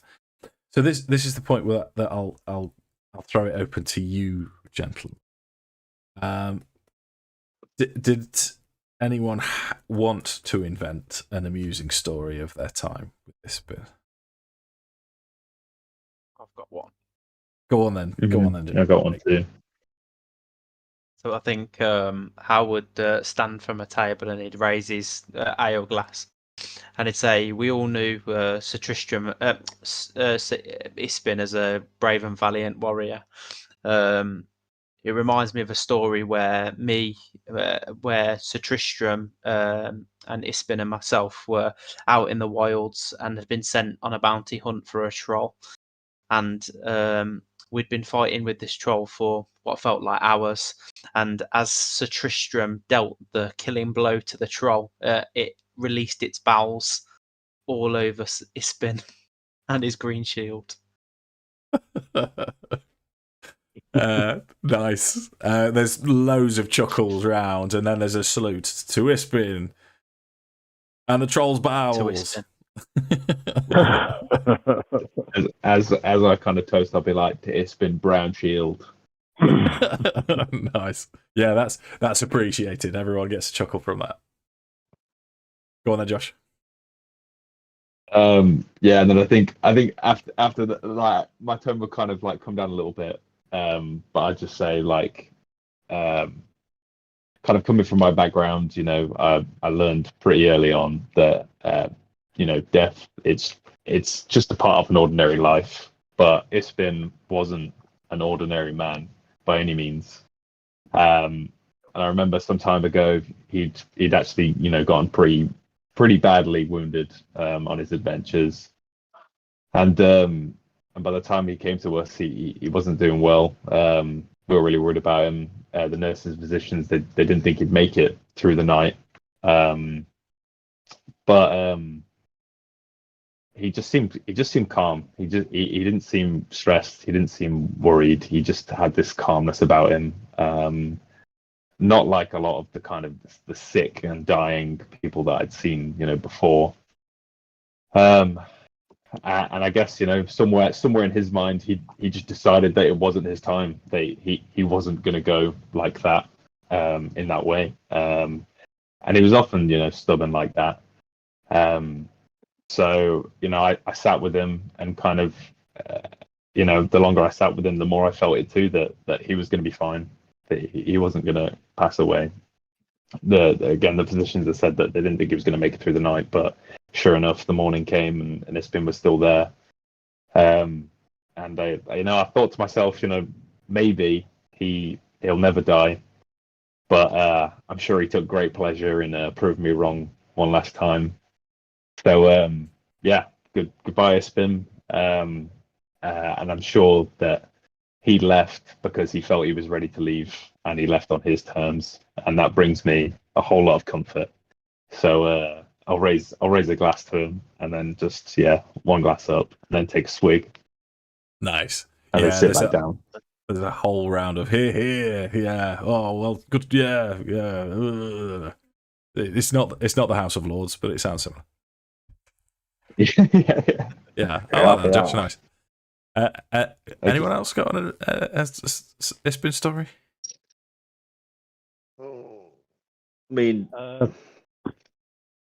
do I tell the ogre story, the orc woman story? Is this the right time for it at a funeral? No time like the present. Okay, I'm gonna have to make this up on the fly now. So Theron stands up and goes, and clears his throat in almost kind of like a presenting manner. He goes, "We all know that Ispin liked his women and he'll kind of like look around the room and he'll pick out, I don't know, like a barmaid or something, and he'll wink at her. And he'll say, but I remember a time when he got me into a bit of a predicament with a woman. Well, we thought it was a woman. He's actually an orc. He's an orc man, dressed as a woman. In fact, I don't want to talk about this. And he'll kind of just sit back there and again. Head down. And you can hardly see Loki just go. Oh, that's really good. Yeah. Yeah, so the room laughs at this appreciatively. Hooray to Ispin. Come on, there, Craig. Don't let us down. Oh, I guess I'm gonna stand up and gonna just say, Ispin was a great companion, but and this is a sad time, but this is just the start of his next adventure. I don't have any stories that I want to share because they're just ongoing. But what I've got here is a map and a pen, a quill, ready to chart his next adventure when I meet up with him again. So to Ispin. To Ispin. Nice one. You can all have inspiration for your work on those little bits and pieces. Thank you. So, did I do the what's it story to you last time? I can't remember if I did. I'll do it briefly anyway. So Becklin takes up the story now, and she will, as she stands, she'll tell you this one of Ispin's favourite stories. And Ispin was born in a place near a city called Naraka, which was in the Tamanbusuk region. Very uncivilized, uncultured. They used to eat with their spears and sleep with their sisters type place. But he'll tell a story of a raid by goblins and hobgoblins, and he tells the story of the initial raid itself when they attacked, and he held 10 of them at bay with this green shield of his. And after this, did they call him Ispin, the defender of the town? No, they never called him that. On the same raid, the wall was knocked down, and in subsequent years, he rebuilt the wall all by himself, made it stronger and firmer. And did they call him Ispin Wall Builder? No, nobody mentioned that.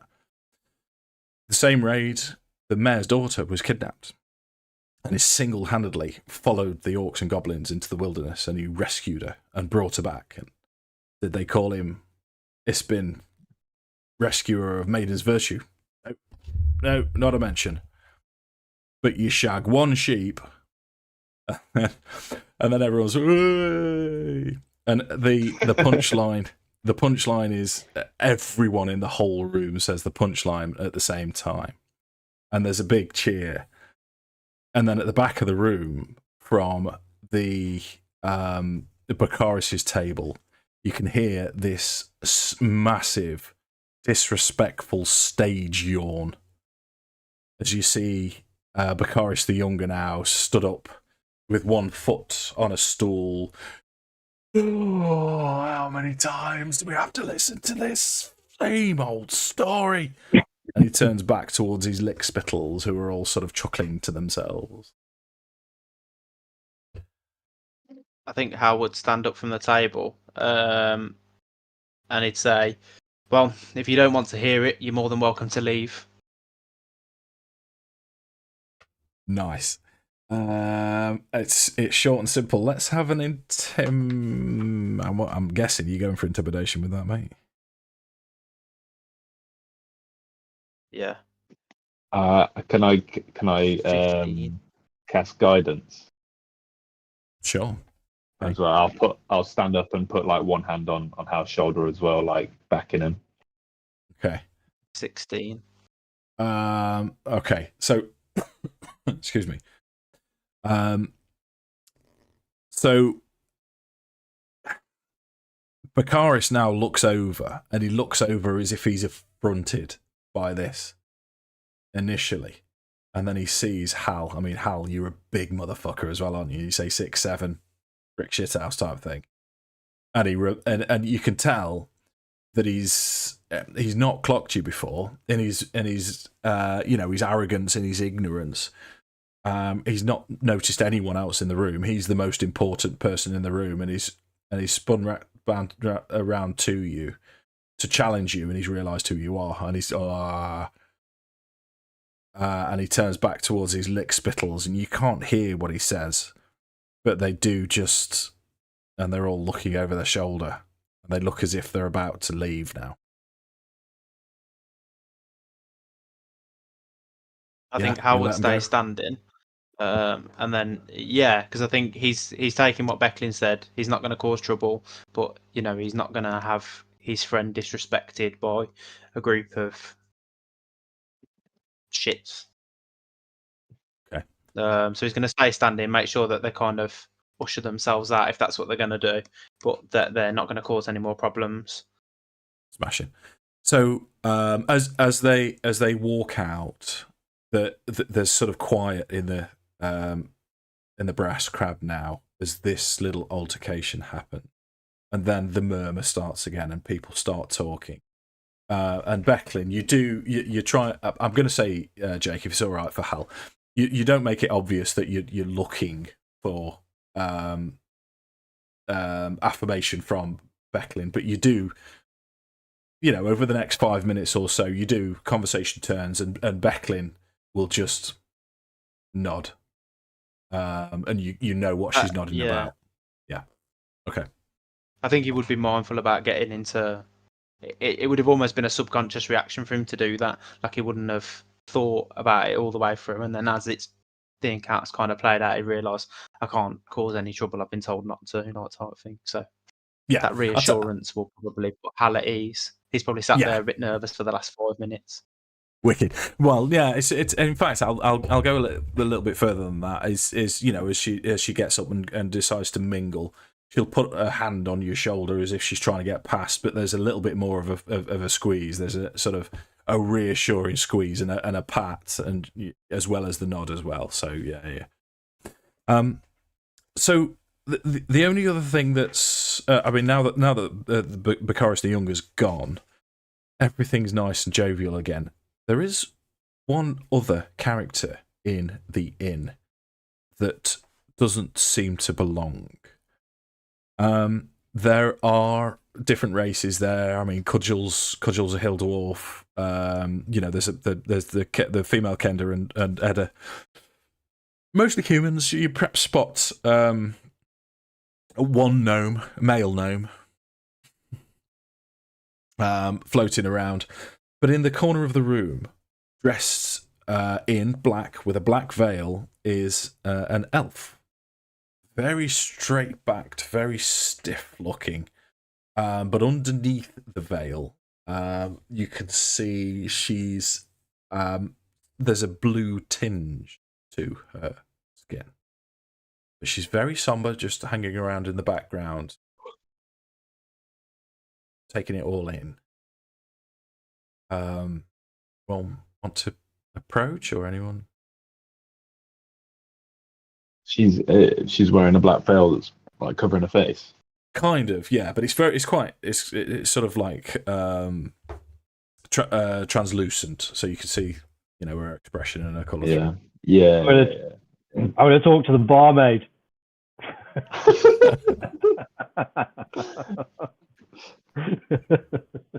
Well, the barmaid's Yelmy, so she's quite happy to talk to you, call you Ducky, and nestle you into her ample bosom. I'll ask her if she's seen anything suspicious. Well, she'll say, well, it's funny you should say, my ducky. I don't know who that elf is in the corner. Perhaps one of you should go and talk to her, like the dungeon master scented motherfucker.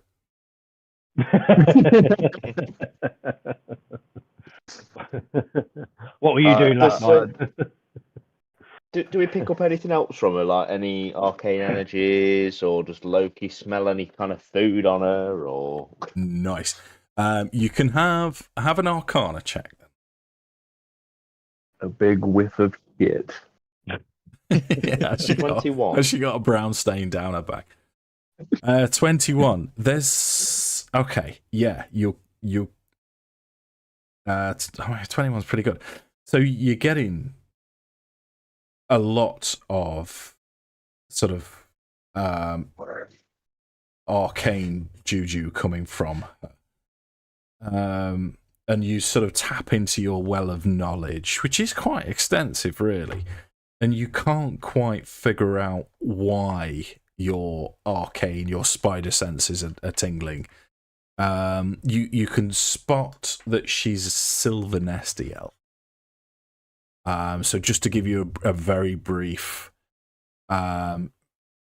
history of elves, you've got sort of two known type of elves. Both are kind of high elves. You've got the silver nesty elves, who are the sort of origin of the elven race. Splintered from them are the qualinesti elves. So silver nesty don't have much to do with other races, certainly now, post-cataclysm, are very haughty, standoffish. Qualinesti have got a better relationship with the rest of Ansalon, but it is still a little bit haughty. And then there's rumours of other types of elves, rumours of ancient sea elves, and rumours of sort of wilder elves or wood elves.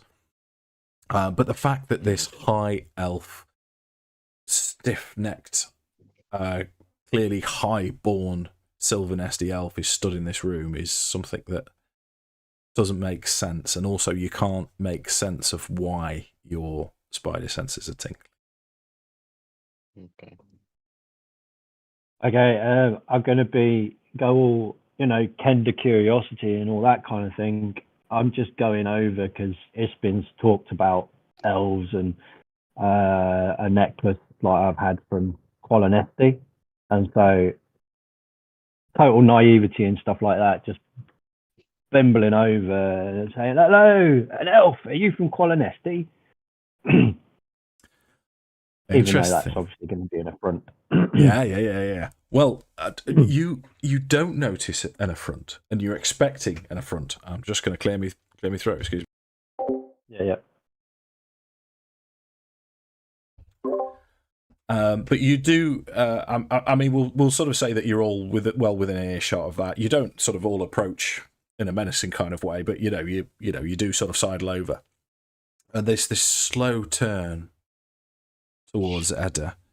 And in common, in this, what you describe as this well-spoken voice, quite musical, the reply will be, no, my origins are not Qualinesti. The Qualinesti cousins are known to me, but I am Sylvan. And then she's just straight back to neutral.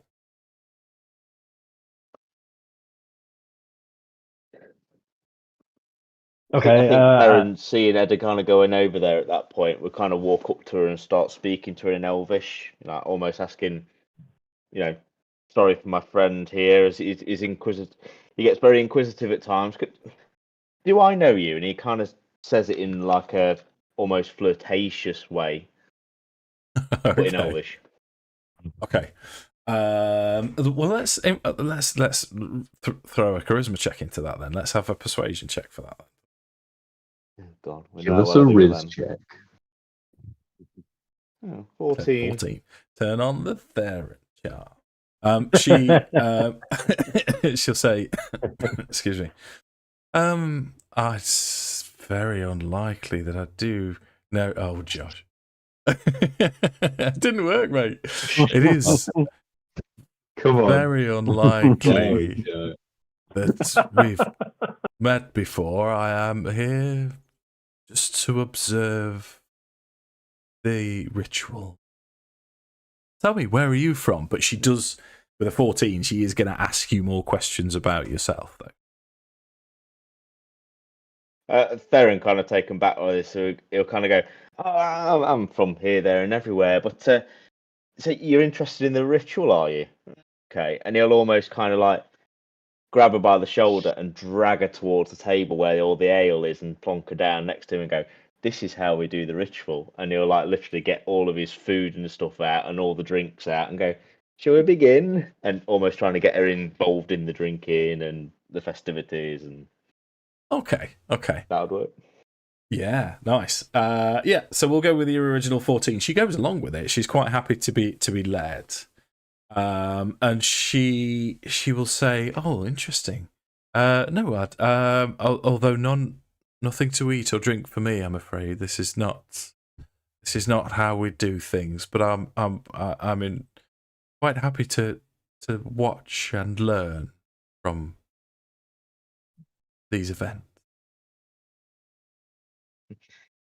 And I go, "Watch and learn," then. And he's just like, you see him neck a whole bottle of wine and makes a tit of himself. Okay. What I'm going to ask for is a group insight check then. Well, it'll be individual insight checks. So 16.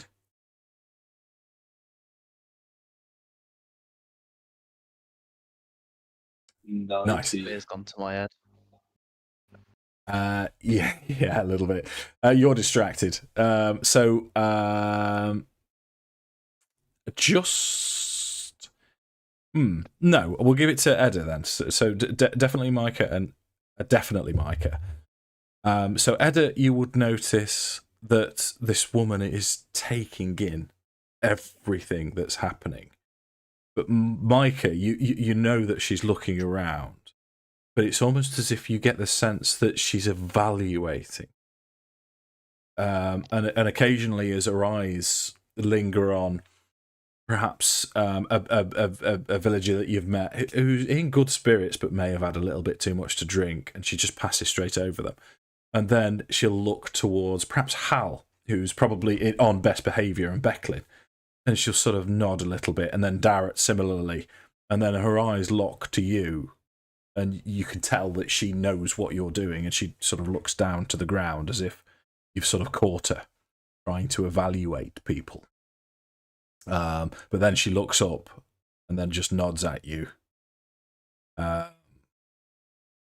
She's basically watching Theron get drunk and and smashing food into his face. And feeding Loki at the same time. I think I'd ask her then. I think I'd just say, so what brings you here? Did you know Ispin? Yes, I did know Ispin. We were friends. I performed for him on several occasions. She said performed. So, how so? Like, do you play an instrument? Yeah. No, she said I'm a singer. Singer.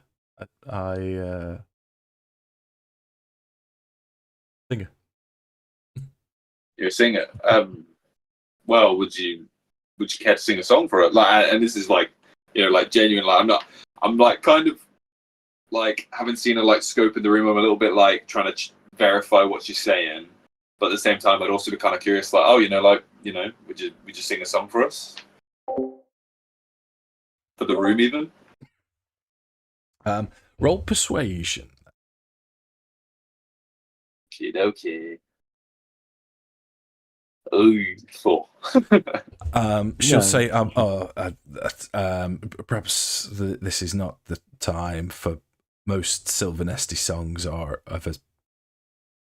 This is not the environment for my type of songs. I mean no disrespect by that, but you have a very different way of celebrating or mourning to my kind. So forgive me, but I will decline that gracious offer.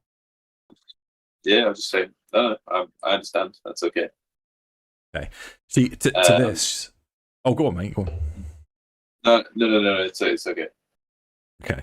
So she'll sort of say, if you'll excuse me, good sir, and she'll stand as if she's going to walk out to powder her nose, shall we say? What was that all about? Yeah. I'm a curiosity kills the cat. I'm gonna follow. Good. Okay. Yeah. I'm gonna like pat Edda on the back as he goes. I'm just gonna give Edda a pat on the back and I'll be like, yeah, go, keep an eye on her, and then kind of like turn back towards the festivities. Okay. I think Howard would walk up to Howard walk up to Micah and he'd be like, what was that all about? I'm not sure, to be honest, but I've got a bit of a weird feeling about that one. She seemed to be looking around the room. She focused particularly on you and Declan. But she saw me looking, and she kind of seemed suspicious, to say the least. I'm not sure what her intentions are. And where's Edda gone? Where's Edda gone? Edda's following. Right. That worries me. He's made it this far. I think how would position himself, like, I guess, like the latrines and things that, like, are they in I take it they're in the tavern, aren't they? Outside of this particular tavern. It's an there's a series of outhouses. I'll go and get some fresh air just to make sure I can't hear any disturbance. I'll if Hal's going out, I'll go with him. Okay, let's have a perception check from the three of you then. Ruby. I might use that inspiration. 19. Hell yeah. 21. Oh.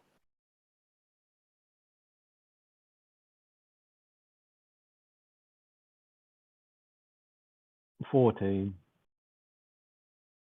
Okay, so you that was a normal roll. So you're keeping your inspiration, Craig? Yeah. So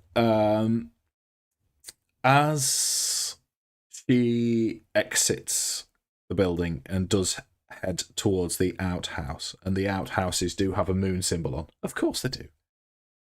I've never understood why they do that, but they do. She walks past the outhouse, and as Edda, you don't spot her pass it, and as your Kender curiosity gets the better of you as you actually open the door, thinking that she's inside. Hal goes round one way, Micah goes round the other. This woman's just disappeared. Rat bastard. Strange. She's just gone. Yes. Okay, I'm looking for. Am I aware that she's just vanished, even though I went to the wrong place? Yeah. Okay, I'm just gonna knock on the wall and wow, that's a neat trick. Trying to find trapdoors and things like that. Okay. I'm looking at the ground to see if I can see footprints. I'm gonna go on your 21 perception, which is, it's significantly better than average, and you don't see any footprints leading up to here. Never mind where they could have gone. Yeah, it's been had.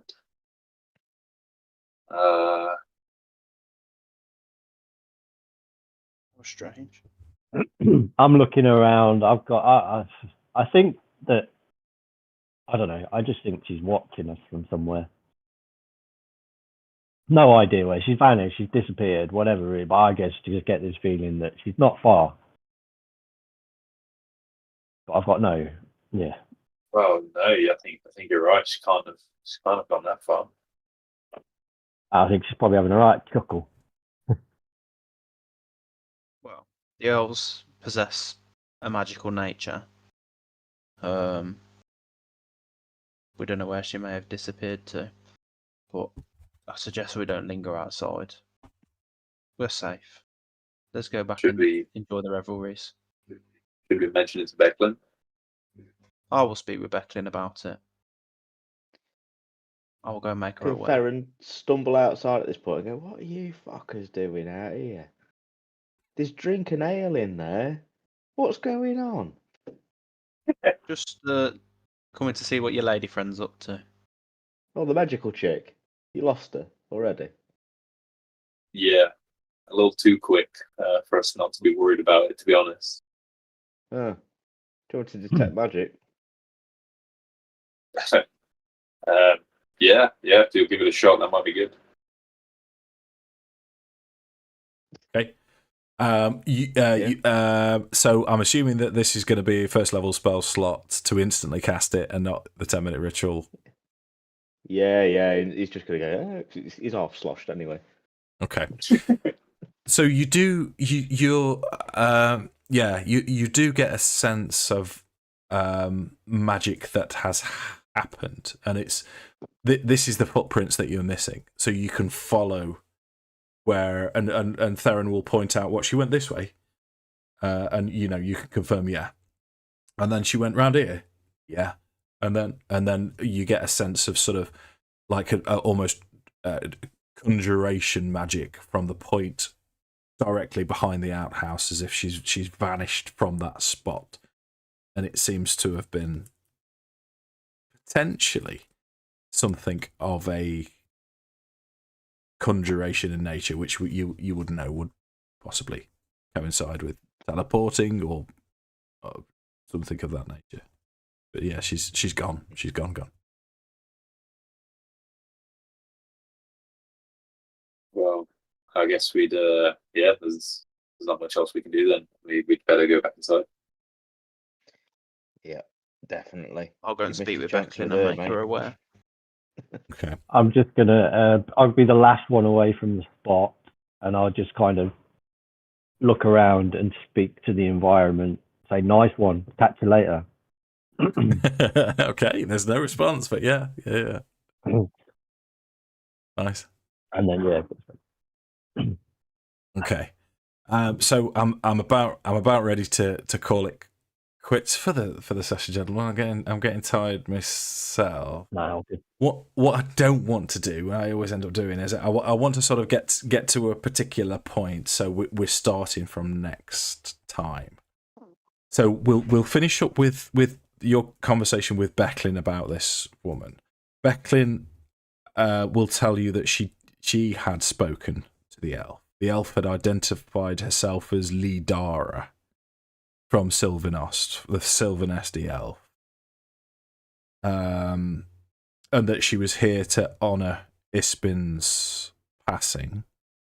Becklin, to her knowledge, has never heard of Lidara, and she can't remember Ispin mentioning the name Lidara or any dealings with an Sylvanesti elven woman,